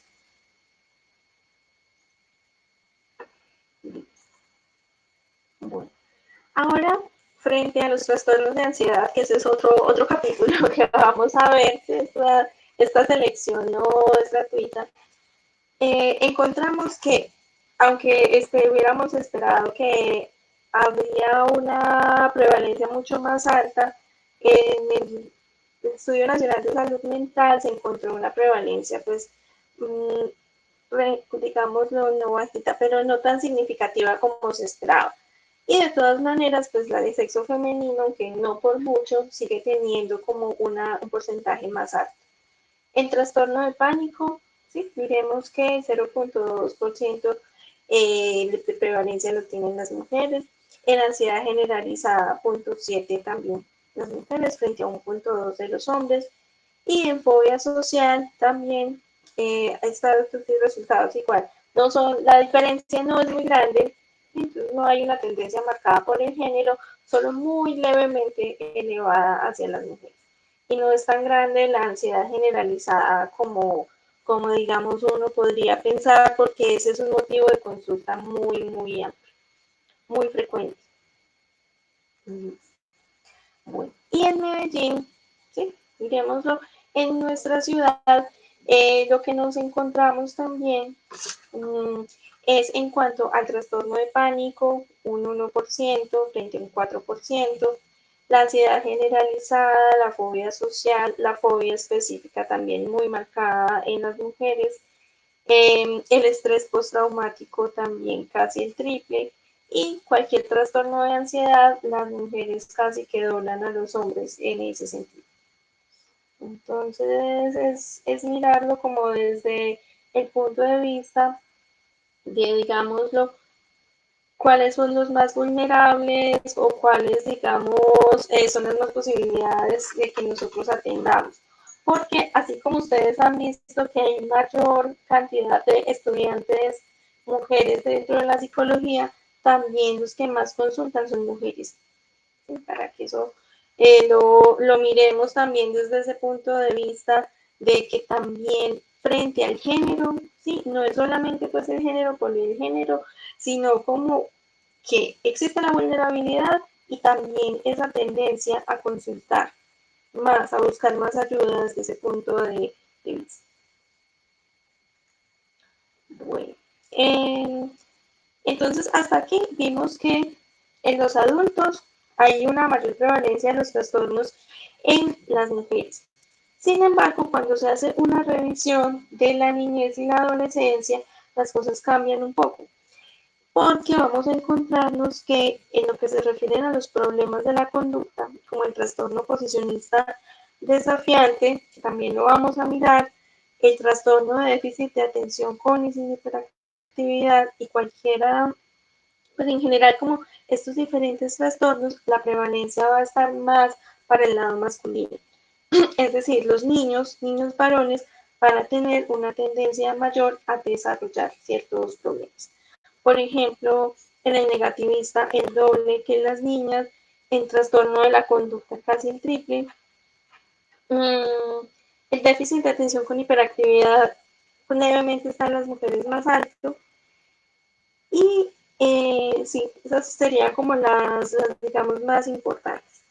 Esto se puede explicar como por diferentes razones, sobre todo por las situaciones culturales en las cuales a partir de diferentes mecanismos de pronto puede que las niñas tengan también iguales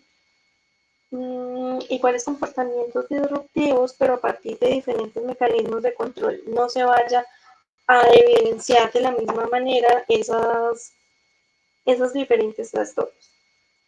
Pero uno se observa que en cuanto a la infancia son los niños a los que más llevan a consulta porque están, pues, como se dice, fastidiando mucho en el salón, están teniendo muchos conductos disruptivos en clase y son a los que más llevan a consulta. También a veces se puede evidenciar dentro de, en general, la salud, no solo la salud mental, que finalmente la salud está a cargo, la de la familia está a cargo de las mujeres.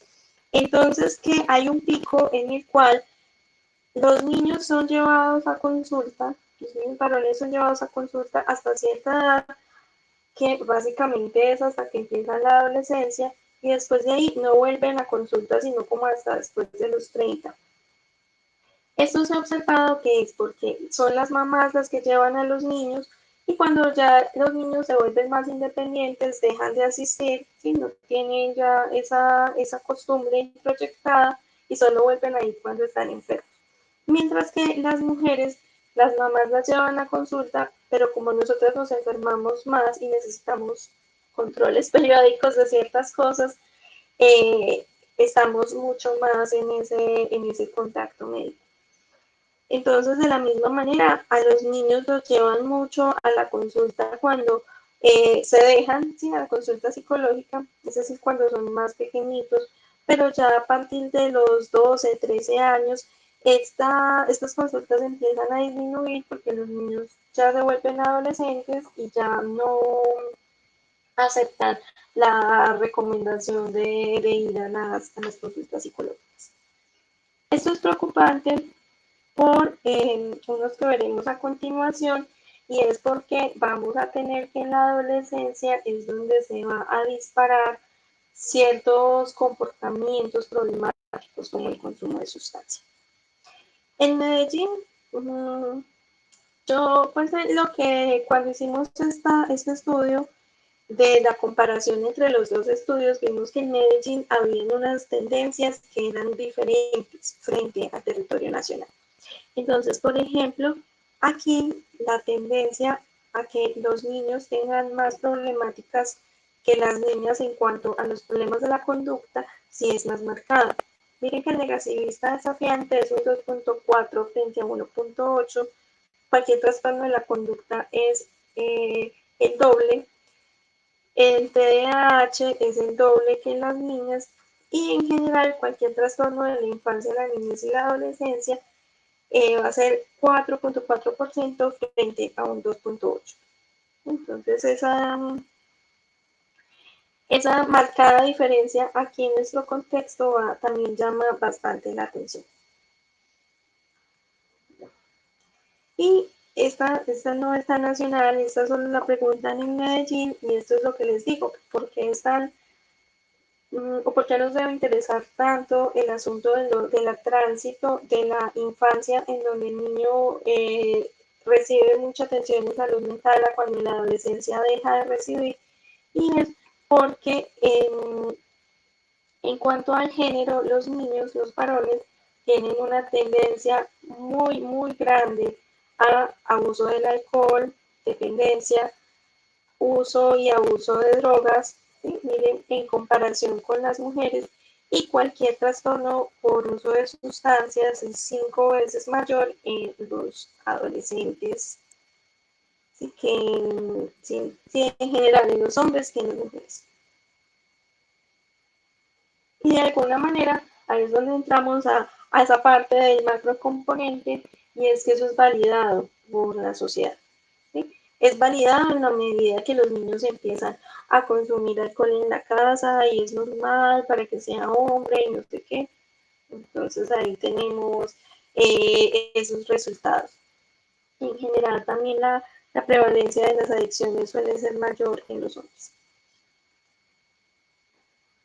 Miremoslo en los adultos, en general para Colombia, entre 18 y 44 años, en los hombres es el doble, ¿sí?, que en las mujeres, lo que se conoce como bebedor en riesgo. Y en la población de 45 años adelante también es 3 veces más la prevalencia. Listo, chicos, hasta aquí, ¿qué opinan? Esta parte son muchos datos, es más como para que nos aterricemos en nuestro contexto. Preguntas o observaciones o comentarios.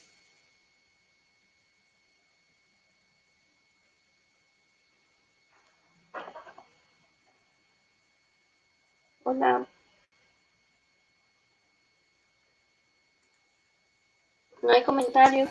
Cuando, profe, cuando se hacen este tipo de estudios, ¿en en qué punto está, por ejemplo, atravesada la propia experiencia del investigador? Por ¿Cómo así? ejemplo, No entendí. es decir, cuando, sí, sí, es decir, cuando se trabajan estudios epidemiológicos, uno trata de ceñirse mucho a datos empíricos. Sí, en teoría esto es Entonces, sí, aséptico. Aquí no entra ninguna subjetividad del investigador. exactamente a eso orientada mi pregunta. Pero los datos de alguna manera necesitan una interpretación porque se lleva a una vida práctica y en la vida práctica, por supuesto, la interpretación tiene que estar ahí. En ese sentido, por ejemplo, en una comunidad en la cual es normal que un hombre de 40 y tantos años esté con un niño de 14 años, y es No te estoy en la escuchando comunidad, nada. Te suena, pero suena como, ¿cómo se dice? La voz se entrecorta. a ver, yo miro, ahora Sí, sí, ya. yo por ejemplo voy a intervenir en una comunidad en la que es normal, por así decirlo, que un hombre de 40 y tantos años esté con una niña de 13, 14 años. Ah, sí. De alguna manera, pues los datos arrojarían, arrojarían una patología, un comportamiento anómalo, o cuanto, pues, incluso en términos jurídicos, Sí. una situación ilegal. Pero cuando se trata de hacer el tipo de intervención, de alguna manera habría también que conocer cuáles son las normas, pues cuáles son las normas prácticas que se tienen dentro de la comunidad. Sí, comprendo, pero no, en este tipo de estudios, este estudio es como llamémoslo hermanito de otros estudios que se hacen en otros países. Entonces se utiliza la misma entrevista aprobada por la OMS, entonces no tiene como en cuenta esos factores culturales. Porque, digamos, lo que se hace este estudio en Perú, en Ecuador, Venezuela, Bolivia, así como los países del Cono Sur, para compararlos o sea, con otros países, con los de Europa, ¿sí? Entonces por eso se necesita para que los datos puedan ser computados de la misma manera, hacer la misma encuesta en todos los países. Incluso si lo buscan, hay otro estudio todavía más grande, es que este solamente cogimos Colombia y Medellín, pero hay otro estudio que habla de la salud mental en las Américas, capítulo Colombia, capítulo Perú, capítulo tal. Entonces esa parte de las diferencias culturales no se tiene en cuenta. Y también creo que no se tienen en cuenta ese tipo de trastornos, es más como los afectivos, los de ansiedad, y no se tendría en cuenta esto. Es que es más, eso no, ni siquiera creo que esté en el CIE-10, lo que mencionas de las reuniones tempranas.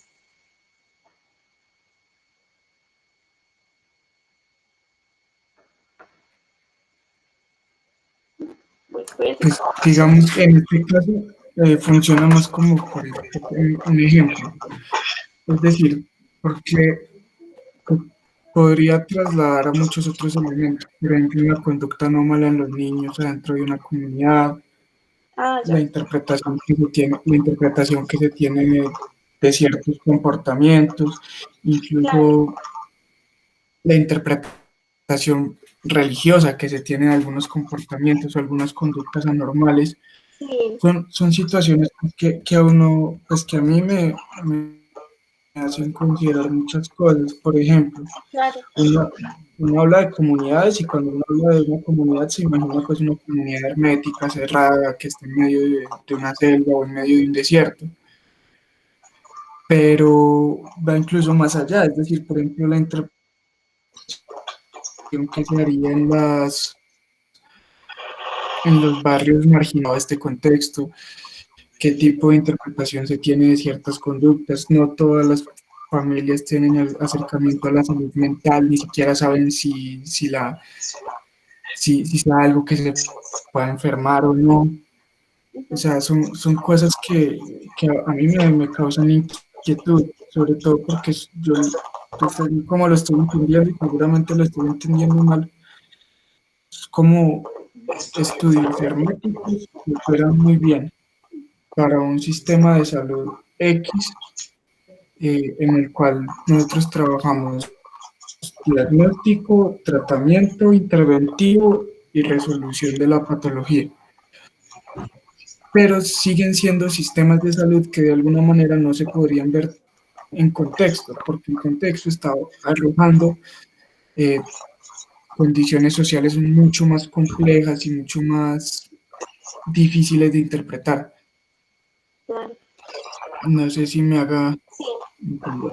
sí, efectivamente. Y yo creo que igual esto es como lo mismo y el mismo problema con los manuales diagnósticos, con todo este asunto de los criterios. Es que toda esta información hay que tratarla delicadamente y como no tragársela así como así, así son las cosas y ya, sino también como desde esa mirada crítica.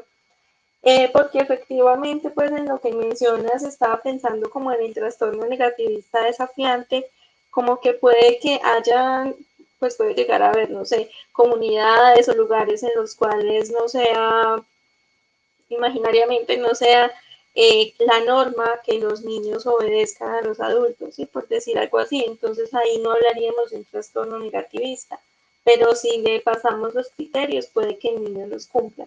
Sí, entonces ahí es como donde uno empieza a mirar que tal vez estas encuestas, como que en su propósito, nos ayudan para de alguna manera tener un panorama global, ¿sí? O sea, que no nos cojan desprevenidos de qué es lo que está pasando en cuanto a salud mental en nuestro país, pero que también van a tener sus puntos pues muy cuestionables en cuanto a esa particularidad que siempre va a caracterizar al ser humano y a las distintas comunidades.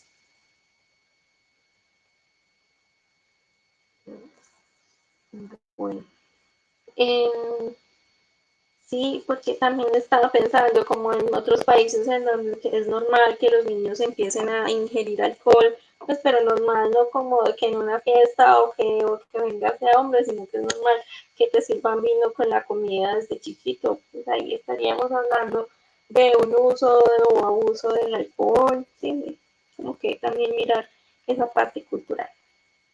Bueno, listo.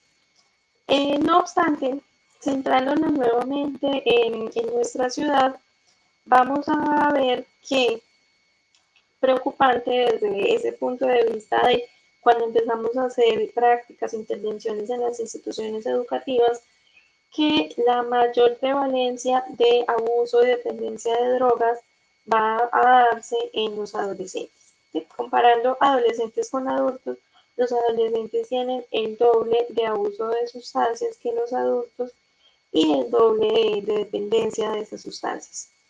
Entonces, aquí es fundamental porque este no es un problema nuevo ni es un problema que esté cediendo. Eso es lo más preocupante. Esto, eh, pues no sé si está aumentando, pero no se está devolviendo. Y más que en cuanto al aumento, el problema ahorita es especialmente el uso de ciertas sustancias, ¿sí? Las sustancias sí están cambiando. El uso de sustancias sintéticas y la nueva moda de, pues está súper de moda el drogarse con tramadol, por ejemplo. Sí, eso, digamos, no es preocupante como por los efectos que esto puede tener a nivel neurológico para los niños y adolescentes. Entonces, es como llamarlo, como un signo de alerta, como que miren, esto está pasando, esto nos está esperando y que a pesar de que se han tratado de implementar montones de estrategias, continúa ese proceso, que va a estar ligado también en los casos que hemos visto a situaciones familiares atípicas en las cuales son niños y niñas que están muy solos, padres que tienen que trabajar los dos para poder satisfacer las demandas económicas del hogar. Entonces, son situaciones poco controlables y que están muy presentes. Probablemente pues ustedes igual salieron hace poquitos años del colegio, entonces quizá también las vivieron, estuvieron expuestos a ellas, que no pareciera realmente que las contribuciones desde la psicología y la psiquiatría hayan podido hacer mucho por esto, continúa siendo un problema persistente. Así parezca pues como que un 3.7% sea bajito, realmente es importante. Y hemos encontrado en distintos colegios que las prevalencias son muchísimo más altas. Incluso en colegios privados, incluso en colegios pues donde hay, digamos, recursos económicos significativos. No es una patología que se restrinja solamente a ciertos lugares o a ciertos estratos económicos. Ahora, frente a la conducta suicida. En Colombia vamos a encontrarnos con que la ideación suicida en las mujeres asciende hasta el 13.8%. La ideación suicida es que la persona efectivamente haya pensado en quitarse la vida. La suicida que haya elaborado ya una estrategia para hacerlo y todavía no lo haya hecho. E intentos suicidas que sí haya tenido una conducta autolesiva con la intención de quitarse la vida. Miremos la abismal diferencia entre unos y otros. ¿Sí? Si de pronto quizá en algunos ustedes de pronto dijeron, la profe está exagerando, no es tanta la diferencia, yo creo que aquí sí se ve muy marcado. Sin embargo, lo que también se ha encontrado en nuestro contexto es que si bien los hombres tienen, que no encontré la prevalencia de la conducta como tal, eh, si bien los hombres tienen menos intentos suicidas, cuando hacen el intento suicida tienen más probabilidad de culminar el acto y morir que las mujeres. Si las mujeres tienen más intentos y menos certeras, son menos certeras en la conducta. Bueno. Y miremoslo en Medellín. En Medellín estamos mucho más parejitos. No es para sentirse orgullosos, pues, pero la distribución está más normal, siendo ligeramente más alta en las mujeres. Y en Medellín hemos visto, en Medellín y Envigado sobre todo, que la conducta suicida ha incrementado en los últimos años. También se ha mirado que, aunque durante algunas administraciones municipales se ha tratado de llevar los servicios de salud mental a todas las comunidades, a los distintos barrios, cuando hay un cambio de administración, estos servicios pierden continuidad y por tanto hay mucha más probabilidad que las personas deserten sus tratamientos, tengan menos acceso a medicamentos psiquiátricos, al acompañamiento psicoterapéutico, entonces hay momentos en los cuales se ha disparado bastante. Yo creo que en marzo hubo como 2 suicidios en el metro, por ejemplo, eso, pues eso es muchísimo para nuestra población. Eh, entonces, este es, digamos, de las situaciones que tenemos que estar más preparados para evitar y para tratar también de mitigar como los posibles efectos, porque también dentro de los fenómenos que se han visto a raíz del suicidio es que se da algo que se llama el efecto Werther, en el cual otras personas se motivan a tener la misma conducta. Frente a esto y aprovechando pues nuestra actual situación de distanciamiento social, hay un curso gratuito que ofrece la Organización Panamericana de la Salud, en el cual se puede capacitar, pues no se tiene que tener el título de psicólogo, se pueden capacitar las personas interesadas en la prevención de la autolesión y el suicidio. ¿Sí? Hay distintos módulos, se toma un examen, se obtiene una certificación. En las diapositivas, en la parte de abajo les dejé el link o lo pueden buscar en Google con este nombre, porque es también importante empezar a adquirir ciertas competencias que son bien importantes para la época. Y especialmente, chicos, porque finalmente, yo no sé ustedes hasta dónde han podido darse cuenta que todo lo que estamos viviendo ahora, desde mirándolo desde el punto de vista del curso de la psicopatología, va a traer una serie de consecuencias muy graves a nivel de la salud mental.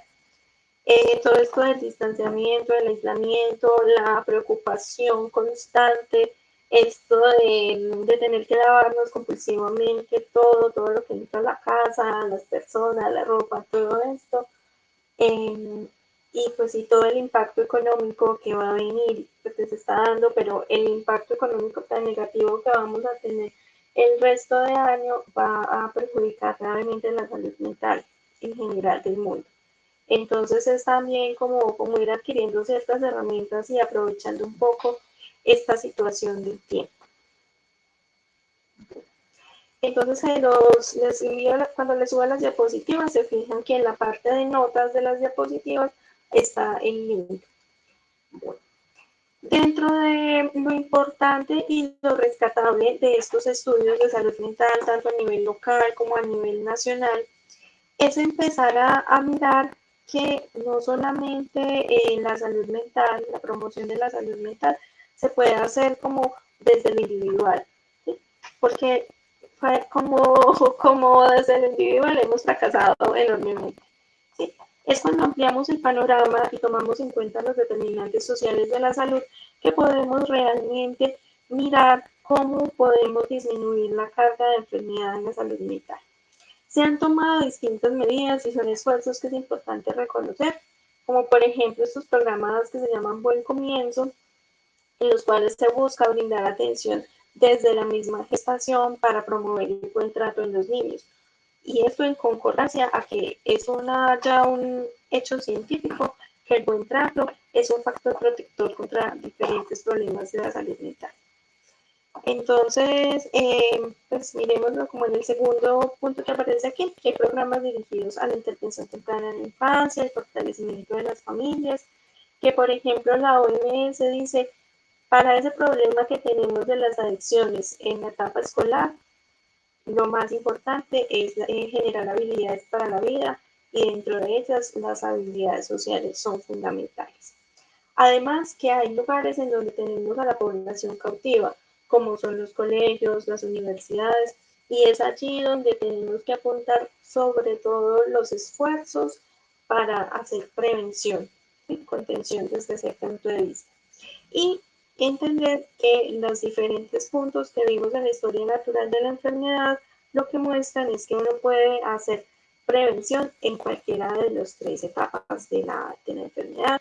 En el periodo prepatogénico se hace prevención primaria, que es lo que hacemos en los colegios en la parte de primero a quinto, ¿sí? También lo que se hace en los buen comienzo desde los 2 hasta los 5 años. Ya cuando tenemos las dificultades ya presentes se hace prevención secundaria también en colegios, universidades, comunidades y también en la atención individual. Asimismo, diferentes programas de rehabilitación y demás pueden llegar a tener un impacto en esa etapa cuando ya estamos hablando, por ejemplo, de una adicción crónica. Entonces es mirar como que el psicólogo aporta desde su saber clínico, no solamente en la consulta, sino en esos distintos lugares en los cuales puede operar, que bien pueden ser un colegio, una empresa, una comunidad.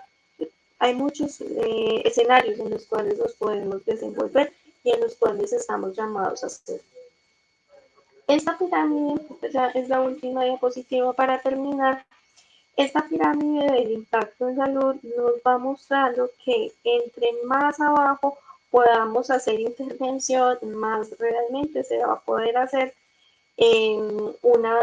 como digamos que más beneficioso va a ser para la persona, para el individuo, que podamos intervenir, ¿sí?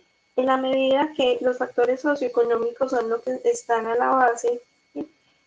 Si el Estado hace, ¿sí?, esas labores por las cuales se puede generar los recursos, tener los profesionales para poder hacer estos procesos que se han hecho, porque ya cada colegio cuenta con un psicoorientador, se van a poder empezar a hacer modificaciones desde lo más amplio hasta llegar a lo más micro, sí, que es hasta la terapia individual, pero que es importante que podamos tener en cuenta los otros niveles, porque imagínense si solamente nos quedáramos por aquí arriba en intervenciones clínicas y educación, esa es la parte más superficial, es la parte en la cual ya solamente estaríamos tratando con lo sintomático, con los resultados. Entonces es importante tener la parte causal y entender que no es una única causa, sino que hay una cantidad importante de situaciones que pueden hacer que una persona tenga una psicopatología. Profe, Sí, a mí me surge curiosidad de dónde sale esta pirámide, pues, ¿quién la plantea? ya después de la fuente, ahorita la busco, pero están en el Plan Nacional de Salud Pública.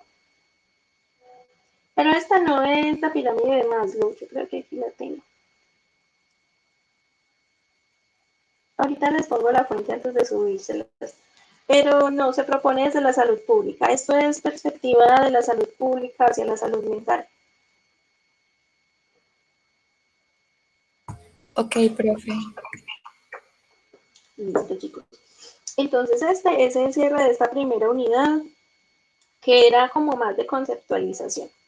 La idea es que ya a partir del miércoles empezamos a ver los trastornos como tal. Vamos a empezar con los trastornos afectivos o también llamados trastornos del estado de ánimo. Para nosotros trabajar los diferentes trastornos que vamos a ver de aquí en adelante, les voy a mostrar, yo tenía abierto, bueno, en el drive del curso, ustedes ven ahí una página cargando, ¿o qué ven? Sí, profe, se ve su drive. Ok, esperemos que abra. Bueno, o si no, ustedes lo pueden abrir en el suyo, en el drive del curso. Hay dos textos que son los que vamos a utilizar siempre. El que se llama CIE-10 y el que se llama Varios. Esos dos textos son los que vamos a utilizar ya pues, después de Semana Santa en adelante. Porque ahí en el CIE-10 es donde están los trastornos y sus diversos criterios para ser incluido, digamos, los distintos criterios diagnósticos. Y en varios van a encontrar una cantidad de casos, entonces si quieren lo pueden ir ojeando, son los casos que nos van a ilustrar los diferentes trastornos para poder hacer esos procesos de diagnóstico. Es decir, vamos a leer de qué se trata el trastorno y vamos a ver un caso que lo ilustre. ¿Sí? Pero antes de hacer eso, vamos a leernos un texto que se llama Naturaleza del estado de ánimo. Ese texto sería para el miércoles, no es muy largo, es un artículo en el cual nos van a contar cuando hablamos de qué es un trastorno afectivo o un trastorno del estado de ánimo, a qué nos referimos con eso de estado de ánimo. Que a veces también esos son del tipo de palabras o de terminologías que utilizamos muy ampliamente. Y ya después entonces cada clase yo les iría recordando cuál es el trastorno y cuál es el caso que vamos a mirar para el siguiente. Listo. A modo de chisme les pregunto, ¿ustedes van a tener en algunos cursos clases en Semana Santa?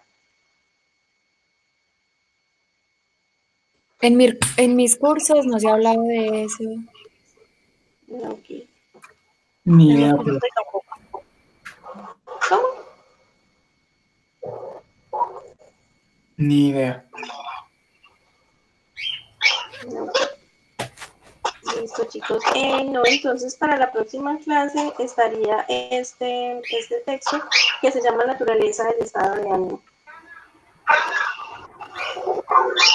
Les escucho qué más preguntas o inquietudes tienen respecto a lo conversado hoy en esta clase.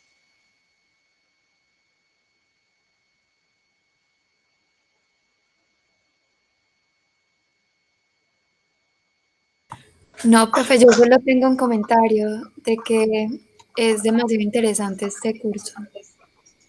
Pues hablar de trastornos, de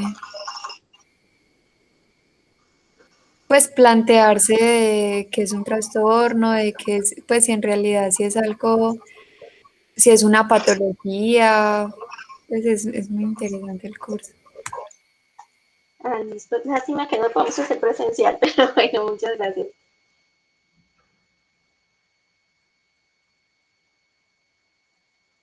Listo, chicos.